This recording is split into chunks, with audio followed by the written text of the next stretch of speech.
El tema de la energía en las células es un tema sumamente complejo y largo de explicar. Es por eso que decidimos preparar esta clase, una pequeña clase donde vamos a poder ver las bases de la utilización o la generación de la energía dentro del ámbito de las células. Y la preparamos dividiéndola básicamente en tres partes. En la primera parte, muy importante, vamos a ver para qué se utiliza para qué se utiliza esta energía dentro de las células, para qué la usamos, para qué necesita una célula utilizar energía. En el segundo de los pasos vamos a hablar de dónde podemos visualizar la energía, cómo se ve la energía dentro de una célula. Y último punto, y el más importante, vamos a hablar del cómo, de cómo se genera esta energía. Entonces, para hablar del primero de los puntos, del para qué, uno de los puntos más importantes, vamos a llevarlo acá y vamos a decir que las células necesitan energía para cumplir prácticamente todas sus funciones. Por ejemplo, la necesita para dividirse, lo necesita para poder moverse o desplazarse. Muchas de las células necesitan transportarse a otros lugares dentro del cuerpo o desplazarse, por ejemplo, un linfocito, un macrófago, que son células del sistema inmune, necesitan desplazarse hasta el lugar donde hay daño o hay una infección. Hay células que necesitan cambiar de forma para poder ejercer una función. Ese cambio de forma requiere energía también. Y muy importante, y lo hacen todas las células, se necesita energía para generar moléculas o estructuras nuevas. Por ejemplo, para generar proteínas, necesito sí o sí mucha energía para esos procesos. Y todos estos procesos celulares o todas estas funciones en realidad están armadas o están desarrolladas a través de lo que conocemos como las reacciones químicas o las reacciones bioquímicas. ¿Qué quiero decir con esto? Que tanto la división celular como el movimiento, los cambios de forma o la generación de nuevas moléculas, todas están llevadas a cabo a través de diversas reacciones químicas. ¿Qué es una reacción química? Básicamente es un sustrato o una molécula, por ejemplo, vamos a decir un aminoácido, que se convierte en un producto. En el caso de la generación de proteínas, aminoácidos que se convierten en proteínas. ¿Y qué necesito para convertir un aminoácido en proteínas? Varias cosas, pero por lo general, dos de las cosas que siempre se necesitan o casi siempre se necesitan son enzimas, que son unas proteínas especiales que tienen actividad, y se necesita, para nuestro video lo más importante, energía. La mayoría o muchas de estas reacciones químicas necesitan energía. Entonces, si quisiéramos dividir, vamos a borrarlo acá para poder hacerlo en este mismo lugar. Si quisiéramos dividir acá las reacciones químicas en dos grupos, podríamos hacerlo de la siguiente manera y decir que las reacciones químicas están divididas en dos tipos. Las reacciones exergónicas, quizá lo vieron en los libros de texto, y las reacciones endergónicas. Estos nombres tan chistosos implican cambios en la energía. En el caso de las reacciones exergónicas, se llaman así o se denominan así porque liberan energía. Y el caso de las endergónicas es porque absorben o requieren energía. ¿Qué quiero decir con esto? Que existe un delicado equilibrio entre este tipo de reacciones. Va a haber reacciones en las células que liberen energía y va a haber otras reacciones en la célula que la necesiten esa energía. Por eso es muy importante que siempre haya un equilibrio entre las reacciones que van a liberar esa energía para que esa energía pueda servir para las reacciones endergónicas. Vamos a poner dos ejemplos de reacciones exergónicas y endergónicas por si hasta ahora no quedó claro. En general, las reacciones endergónicas implican romper moléculas. ¿Por qué? Porque al romper una molécula se libera energía. Y al revés, en las reacciones endergónicas, lo que más se observa dentro de este grupo son las reacciones de generación de nuevas moléculas. La generación de nuevas moléculas se conoce como anabolismo. El anabolismo es la generación de nuevas moléculas. En cambio, la ruptura se la conoce como catabolismo, o reacciones catabólicas, o reacciones anabólicas. Así lo van a poder encontrar en los textos.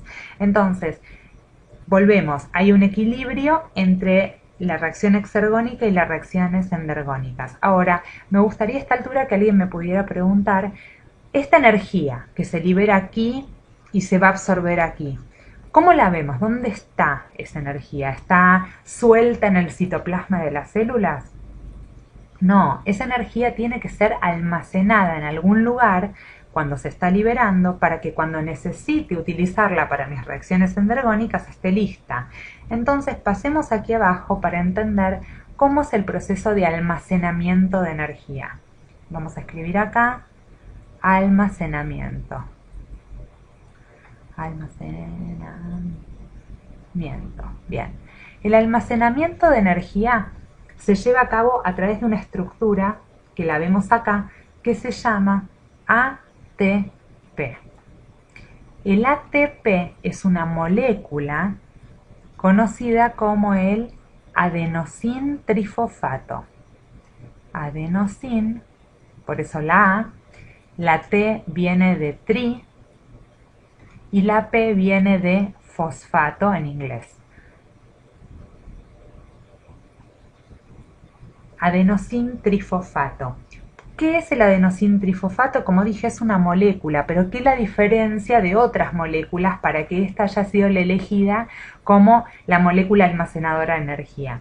La diferencia con otras moléculas es que esto que está acá son los 3 grupos fosfatos, por eso el trifosfato.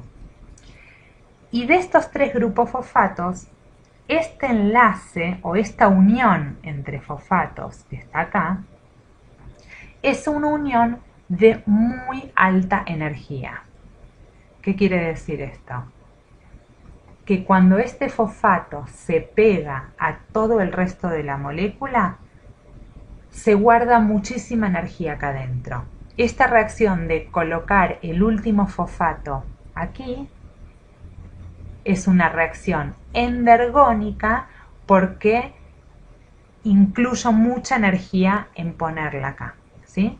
Ahora, cuando el fosfato se rompe, vamos a dibujar acá como si fuera esta la molécula de ATP y dijimos que tiene 3 fosfatos.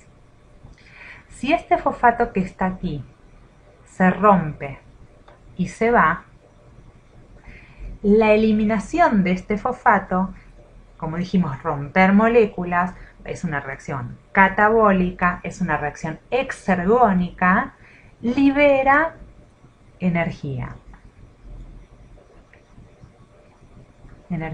Entonces, lo más fácil para una célula es guardar esa energía en forma de moléculas de ATP y cuando necesito usar esa energía, lo único que tengo que hacer es romper este fosfato y así obtengo la energía.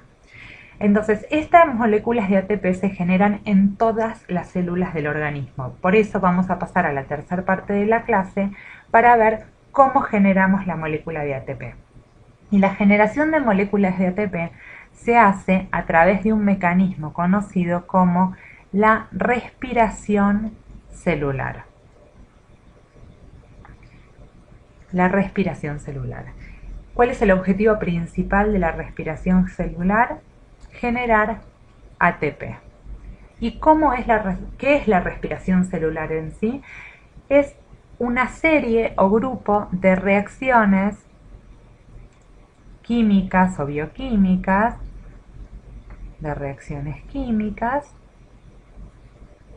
que se producen dentro de una estructura, dentro de la célula llamada mitocondria. Si pudiéramos visualizar una célula con su membrana veríamos que dentro de las células existen unas organelas llamadas mitocondrias que tienen como una membrana interna en forma de crestas o dobladas, y dentro de esas crestas, voy a dibujar una más grande para poder verlo por dentro, esta zona que está acá adentro se conoce como la matriz mitocondrial, porque es la matriz de la mitocondria, mitocondrial. Y en la matriz mitocondrial es donde van a ocurrir todas esas reacciones químicas que forman la respiración celular. ¿Y qué es la respiración celular? Si nosotros pudiéramos unir todas esas reacciones químicas, el resultado diríamos que es así. Necesitamos para empezar glucosa. La glucosa, que es un carbohidrato y que podemos encontrarlo en muchos de los alimentos que consumimos, tiene una fórmula de átomos que es 6 átomos de carbono con 12 átomos de hidrógeno y 6 átomos de oxígeno. Cuando la glucosa entra a las células de nuestro cuerpo, en presencia de 6 moléculas de oxígeno, estas se van a descomponer, se van a oxidar y van a terminar formando 6 moléculas de dióxido de carbono, también agua, y lo más importante es que van a producir hasta 38 moléculas de ATP. Toda la energía que se obtiene por solamente oxidar una molécula de glucosa. Imagínense que la cantidad de glucosa que entra a una célula por día es tan grande que con eso generamos muchísimas moléculas de ATP, que es nuestro reservorio energético. Y esta es la energía que se va a utilizar en todo el resto de las reacciones que necesitemos para que la célula pueda sobrevivir. Y entonces te espero en los próximos videos para seguir aprendiendo.